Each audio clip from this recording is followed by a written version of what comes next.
মতি মিয়া কেমন আছো? আল্লাহর রহমতে ভালো আছি রাজা ভাই। আপনি কেমন আছেন? আপনার ইদানিং দেখাই যায় না।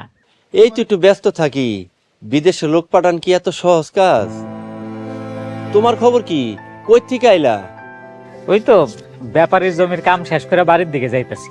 কত কাল আর অন্যের জমিতে কাজ করবা?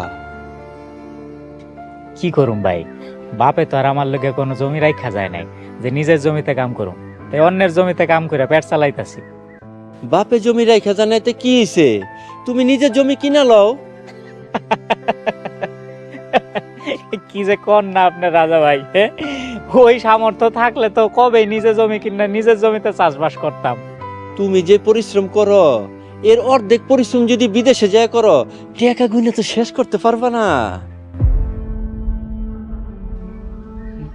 কিন্তু রাজা ভাই, বিদেশ যাওয়ার তো মেলা খরচ, এত টাকা কই পামু?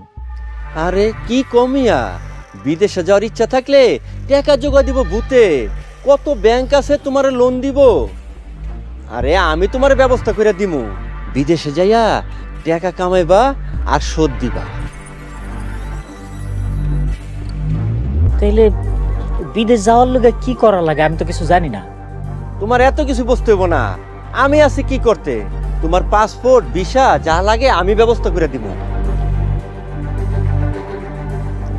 আচ্ছা ঠিক আছে, আমি তাহলে বাড়িতে গিয়া ভাইবা চিন্তা আপনার জানাবো। আরে বেশি দেরি করো না, সুযোগ কিন্তু বেশি দিন থাকে না।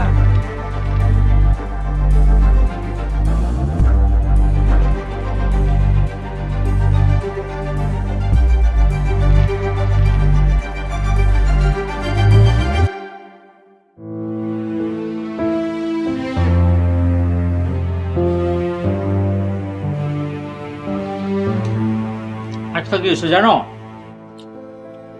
আজকে না রাজা দালালের লোকে দেখা হয়েছিল। কইছে কি, মানে আমারে বিদেশ যাওয়ার কথা কয়। বিদেশে যাওয়ার দরকার নেই, আমরা এখানে অনেক ভালো আছি। আরে প্রথম প্রথম তো আমিও হেডেই ভাবছি, কিন্তু পরে চিন্তা করে দেখলাম এমনি মানুষের জমিতে কাম করে কয়দিন, বিদেশ না গেলে কিছু করতে পারব না। এই বিদেশে যাওয়ানোর ভূত তোমার মাথায় চাপছে কেমনে? আরে ভূত তো চাপাই নাই, ভূত আর মাথার থেকে পলাইছে।